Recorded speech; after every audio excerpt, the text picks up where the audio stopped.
Hello, everyone. Thank you for the invitation to be here today to Shaki and Allison.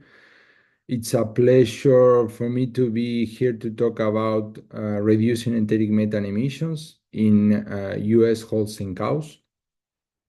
So, what I will be talking about today is our project here at the Department of Animal and Dairy Sciences at the University of Wisconsin-Madison. I will show you what is our plan in this project and some of the preliminary results that we have today. So to start, it's important to mention that methane emissions per se represent 11% of the total US greenhouse gas emissions. So I think that it's important to show this at the very beginning, just to put to be clear about the impact that the livestock system has on the greenhouse gas emissions for US. 80% is CO2 from different sources, 11% methane, 7% nitrous oxide, and 3% fluorinated gases. So if we focus on methane emissions, I think that we have a great opportunity, because by reducing the methane emissions, we can slow the global warming now. That means methane emissions and the livestock species are one of the most important sources of methane emissions. Methane per se has 28 times more warming power than CO2.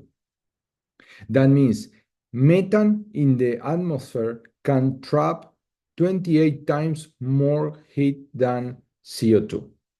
However, the opportunity is that the atmospheric lifespan of methane is only of 10 to 12 years, comparing with this of carbon dioxide. That means that at the rate that methane is producing, at the same rate is naturally removing from the atmosphere. If we can reduce the production of methane, so then we can reduce in the short term the greenhouse gas emissions coming from methane. But even another really important aspect is that methane is produced in the rumen. So methane is coming from the enteric fermentation. When the animal eats, the feed goes to a big fermentation chamber that is the rumen, where there are some microorganisms that transform this feed into different products that the animal use to produce milk, to produce meat, etc. In this process, methane is a subproduct. That means methane is an inefficiency of the process. Methane represents a loss of energy between 5 to 10%.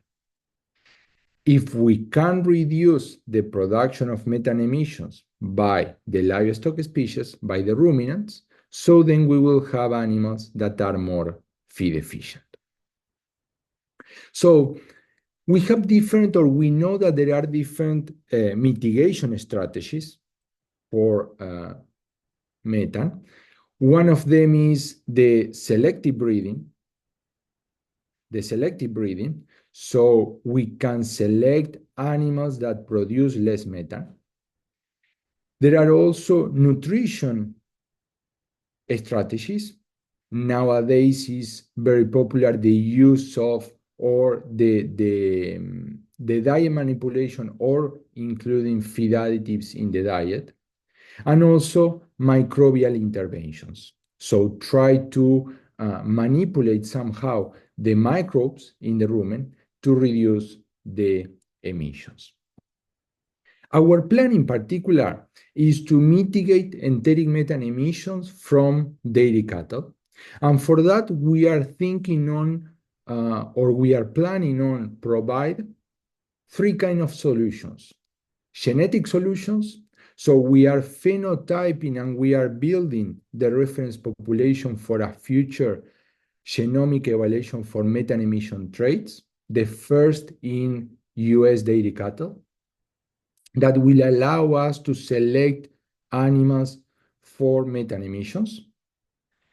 The second kind of solution that we are proposing are management solutions. So we are working on set prediction equations based on the use of milk spectra data.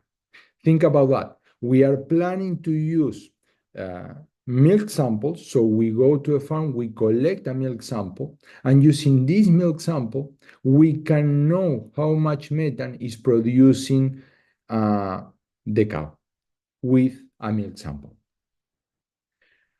And lastly, microbial solutions. So we are collecting right now rumen microbe, fecal microbiome, buccal swab to understand what is the influence of the host on the composition and activity of the methanogens in those different compartments. So today I will be focused on the first point, that is what we have some preliminary results.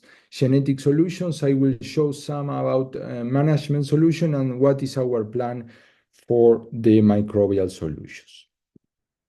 So to develop a genomic evaluation, the first thing is to have phenotypes, to measure animals. For that, we are planning to phenotype almost 4,000, 5,000 dairy cows. And as you may already know, there are different technologies or different methods that we can use to measure methane emissions. So the gold standard method, they are the respiration chambers. Those are very precise because we can measure all the emissions coming from this animal, but of course are expensive and labor-intensive methods. Another methodology that is very popular on grazing system is the SF6.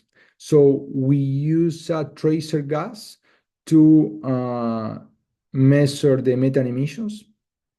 But of course, as you can see, the animal has some tanks, and then we use a bolus with SF6, but it's labor intensive. We need to handle animals every day, and we need to do measures at the lab every day too. Then green feed system is very popular nowadays, so I will talk about this system later. Sniffers, so sniffers are very popular on automatic milking system, and basically with sniffers we can measure methane concentration. And in Europe they use a lot, in Canada they have a lot of sniffers too. And then there are some other methods like laser detectors. For our project, we decide to use green feed system. We think that is a very reliable methodology. It's very popular nowadays. The system relies on voluntary visits to the system. And we use the green feed for 24, or we provide access to the cows 24/7 for 7-8 weeks. The key point of this green feed system is to obtain numerous short-term records across the day for multiple days. As you can see in the picture, that is one of our setup in a commercial farm. We have 2 green feeds, and then as you can see, the cows can access 24/7. We provide, our setup is 6 drops per visit, almost 34 grams per cup of pellets. We use alfalfa pellet with 40-second interval. And the cows has 5 visits a day with 2 hours interval between visits. And here I just show how it looks, one of the records. And then the red line represents when the animal is in the green feed, and then the blue line represents the methane emissions. And then as you can see in this record that lasts for almost 5 minutes, we have 3-4 eructations. And then during this time, we are collecting the grams per day of methane that each cow is producing. Also, as you can imagine, we have studies of 7-8 weeks. The cows have access daily, so they can visit 5 times a day. So you can imagine that these green feed systems generate a large amount of data.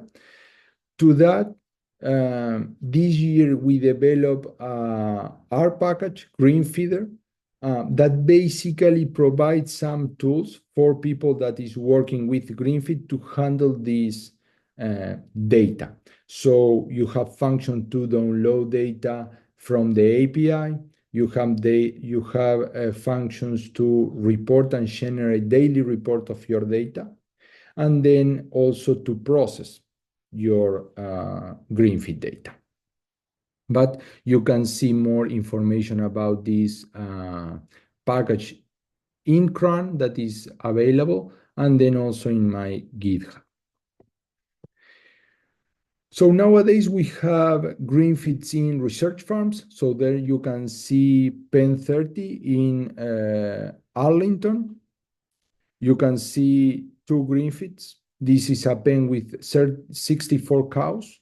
We have blue beans, and then the 2 green feeds. So we are collecting methane emissions daily intakes, body weights, milk yield daily, and milk composition weekly. Also here you can see a different system that we have for intakes that are the Calangates, and that is Marshfield Research Station. We have 1 pen with 32 cows, primiparous cows, and we have 1 green feed for them. Also, we have green feeds in commercial farms. In the commercial farms, as you can imagine, we don't have intakes measurements, but we have methane emissions daily, body weights twice a month, milk yield daily, and milk composition twice a month. So then you can see we have a commercial farm, 2 green feeds in a pen with 80 cows. And then also here in Arlington, we have 1 pen with 32 cows, 1 green feed. And then recently, we start to measure methane emissions in young bulls, in a bull's tooth, where we are collecting methane emissions and body weight. And basically, our idea for the future is to compute the correlation between the methane emissions in young bulls and cows. So that is how it looks, the data today. So we have over 1,000 Holstein cows with methane emissions from 26 different studies from UW-Madison, Michigan State University, Iowa State University, 1 commercial farm, and USDA. So then, as you can see, we have studies we have studies in Tystel that last for 8 weeks, but we have green feed data for 2 or 3 weeks. We have studies like in Arlington that we run for 7-8 weeks or 10 weeks with methane emissions daily. So that is what is representing the x-axis as days with records. But as you can see, the methane emissions are around 410 grams per day per cow. And here I have some I have one of our studies, 8 weeks with 32 cows, and there I have the number of methane records per day. And the idea is just to give you some idea of how it looks the data. And then as you can see, in the y-axis, you have the methane records per day, and in the x-axis, you have the 32 cows that we had in this study. So of course, there are some cows that are crazy for pellets. So there are cows that has almost 4 to 5 records a day. That is quite a lot. And then we have some shy cows that they have 1.5, 2 records a day. Of course, all of them have the same opportunity, but there are some cows that they like more or they are visiting more than other cows. But at the end of the day, you will see that even for the shy and the crazy cows, the data is useful. So across the day, there are some variability on the methane production. In this pen, they are milking cows at 4:30 a.m. They are feeding at 7:30, and then they are milking again in the afternoon. So there is a peak on methane production 1.5, 2 hours after feeding, and is what you can see here. So around 9, 10, there is a peak on methane production. And there is the relevance that the animals has more than 2, 3 records a day is to can cover the morning production and the afternoon production. As you can see here, what I did was for all the records from this study, these 32 cows, 8 weeks, I just split all the records in 4 different windows of time. And then there is almost 25% of the records in each window of time. That means that there is a good distribution of our records in each window of time. Early in the morning, early in the afternoon, afternoon. Also, if we go deeper and we check cow by cow, so then you can see that this crazy cow that was visiting 5 times a day and we have 4 records per day, we have a good distribution of her records in the 4 different windows of time. And also for the shy cow, we have a good distribution of the methane production in the morning and also in the afternoon. And that is just to emphasize the relevance that those records are a good representation of how much this cow is producing in a particular day and across the study. I mentioned that one of the important things in when we develop a genomic evaluation is to have phenotypes. We have cows that are phenotyped. So the other important thing is to know which is the trait that we will target. And it's for that we define different kind of methane emission traits. So the first one is methane production. That is what we retrieve from the green feed, is the grams per day that the cow is producing. But nobody wants to select a cow that is producing less methane, but at the same time is a cow that is producing less milk. So for that, we came up with the idea to use residual methane traits. And for that, we developed 2 traits: residual methane intensity, that is the gram of methane regressed on milk energy and metabolic body weight. So basically, we correct methane emissions by the output of this cow. And then as a result, we get the residual. We get the methane emissions corrected by those 2 factors. In the other side, we define residual methane yield. That is the gram of methane regressed on dry matter intake, on the inputs. And as you know, dry matter intake is one of the main factors that determine methane production. A cow that is eating more, she will produce more methane. However, with those two residual methane traits, we are in a safe place to say that if we select cow for those two traits, we will be accounting for the outputs and the inputs. But I will show some examples later. This is the variability that we observe for methane production in this 8 weeks study with 32 cows. So as you can see, we have cows that are producing roughly 600, 650 grams per day. And on the other extreme, cows that are producing roughly 300, 350 grams per day. Again, we can think that those cows are cows that are eating less or are just small cows comparing with those cows, and it's why they are producing less methane. So then let's see how it looks, the residual methane traits.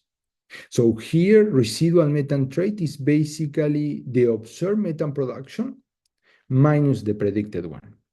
And that means, so think in this example, we have this cow that we observe that she is producing 580 grams per day of methane. However, based on her metabolic body weight and milk energy, or also on her dry matter intake, she should produce 480. That means this cow is producing 27% more of what we expect for this cow. In the other side, we have a cow that is producing roughly 360 grams per day, when based on her metabolic body weight, milk energy, or dry matter intake, she should produce 480. That means this cow is producing 24% less of what she is producing. And then if we show a similar plot that I presented before, so then here we will have cows that are producing 120 grams per day more of what we expect, and cows that are producing 80 grams per day less of what we expect. So again, we have a very nice phenotypic variability for the residual methane trait that is our target for a genomic evaluation. And even more important is that the residual methane traits are highly correlated. Residual methane yield, methane corrected by dry matter intake, and residual methane intensity, methane corrected by milk energy and metabolic body weight, they are almost the same trait. And that is important because that allows us to work in research farms, but even more important, in commercial farms with one trait. So here, using part of our data set, I calculate the heritability. So basically, how much of this variability is explained by genetics. And you can see that we obtain for all the methane trait a moderate heritability. As I showed before, we have a correlation of 0.93, a high correlation between the residual methane traits. And then when I compute the correlation with other phenotypic trait, and one of the most important, residual feed intake, we observe positive correlation for methane production and residual methane intensity. At the end, that means with our preliminary result that more feed efficiency cows are lower methane emitter cows.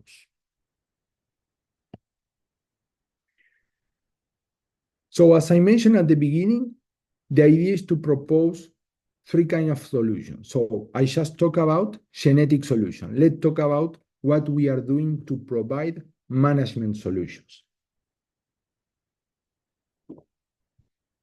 So I mentioned that we are planning, or we are working with milk mid-infrared spectra. And basically, that is every time that in a farm we collect a milk sample, this milk sample we send to the lab to do some analysis to get the butterfat percentage, the true protein percentage, lactose, urea, fatty acid profile. And those percentages, the milk composition at the lab is determined by an instrument that is called MilkScan. That basically what is using is the mid-infrared spectra. So at the lab, you have the milk sample. They make pass some light through this sample. This light will make the molecules vibrate, and this vibration will determine which kind of component and in which amount you have in the milk. So then this is how it looks, the milk spectra, and you can see that there are particular regions that are showing how much lactose do we have, how much protein do we have, and how much fat do we have in this milk sample. So our idea is to use this information to predict methane emissions. So in the future, when the producers send a milk sample to the lab, could be Axors, could be Central Star, they will have not only the milk composition, but also how much methane this cow this day is producing. And that will give us solutions to, for example, target which cows are producing more methane, so then we can select this group of animals and use feed additive only on those animals. So it's nothing about genetics, it's about management. So that is what we obtained, that are promising results. Here, what I'm showing is the predictive correlation when we use production trait, that means daisy milk, milk production, metabolic body weight, we obtain a predictive correlation of 60%.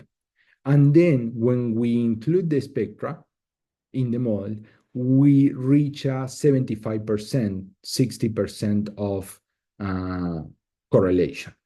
And even better, when we include the genomic, we reach 80%, 90% of predictive correlation, what shows very good result, but until now are preliminary result with roughly 500 cows. But we are still working on that. We are collecting more data, so we are planning to get more precise results in the future. And then the last component of the project is about microbial solutions. And what we want to do is to understand what is the influence of the host on the composition and activity of the methanogens. The methanogens in the rumen they're responsible to produce methane. So then we want to see those cows that are producing more and less methane, what kind of composition they have. So right now we are in the collection stage. So we are targeting different kind of microbial communities. So we are getting samples from each study. We are getting rumen samples through tubing. So we are collecting rumen samples and buccal swabs. And we are targeting those extreme cows. If you remember this plot where I show those cows that are producing more and are producing less methane. So we are targeting those extreme group of cows, and we are sampling those groups of cows based on residual methane intensity and residual methane yield. In the other side, all the cows from each experiment that we are running, we are collecting fecal samples to target the methanogens on the gut. And the idea at the end is to get some proxy. So you know that rumen collection is labor intensive. So then we are thinking to get good proxy that could be buccal swab or fecal sample to target the microbiome composition instead to go and do rumen samples in the future. But we are collecting all this data, and our idea is to do some analysis, as I will show later, that we did using feed efficiency traits. So the same idea, we will move for methane emissions. And that is a work that I did last year. And basically, I work on phenotype prediction, so how we can use the rumen microbiome to predict feed efficiency traits. So then in those models, I use the genome, the rumen microbiome, and also its interaction. And then here, what I'm showing is that when we use the rumen microbiome and the genome, we get an improvement on how much variance we are explaining. So there is a contribution of the rumen microbiome on the feed efficiency. And our hypothesis is that for methane emissions, we will obtain even more effect of the rumen microbiome on the trait. So this result is basically thinking on how we can predict the feed efficiency. And we observe that we have good results. The other point is we can use the rumen microbiome for selection. Somehow we can use the information that we have on the microbiome to select cows for feed efficiency trait, and the answer is yes. So what we did was genomic predictions using the rumen microbiome, because somehow the rumen microbiome mediates part of the genomic effect on the trait. So we can target some specific group of bacteria, and based on those group of bacteria, we can get better genomic predictions.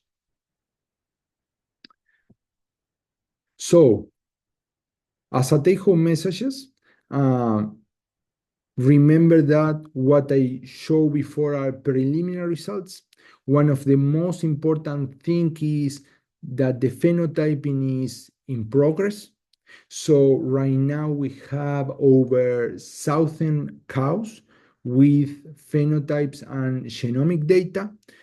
This is a project that involved University of Wisconsin-Madison, Iowa State University, Michigan State University, University of Florida, USDA. And then the objective for this 4 years project is 4,000 cows. So we are in a good pace, 1,200 cows in a year. The other point is, and it's a promising result for the methane emission traits. So we have a moderate heritability. Moderate heritability means that methane traits are part of its variability is explained by genetics. And in this way is that the genetic selection is a promising tool. If you think milk production has a heritability almost 0.25. So we are getting good heritabilities for the methane traits. The residual methane traits are highly correlated, and that is very good news, because that means that what we are doing at the research farms with the dry matter intake, we can replicate also in research farms, and that can leverage our capacity to phenotype cows, because we can go with residual methane intensity that we don't have the dry matter intake, and have traits to include in the genomic evaluation. And lastly, more feed efficiency cows are lower methane emitter cows. And that is related to what I mentioned at the beginning, that methane somehow is a loss of energy. So if we can select at the same time for cows that are more feed efficiency, so then those cows will produce also less methane. So then we are going to the same place with more efficient animals, but at the same time with sustainable systems. With that, I want to acknowledge all the funders of our project, Dairy Innovation Hub, Greener Cattle Initiatives, CDCB, that we have matching funds with the project, Dairy Management Inc., our commercial farm, and I'm open for questions. There is my email. If you have any question, you can also email me, and I will be happy to discuss any question or any point that you can have. Thank you very much for having me today.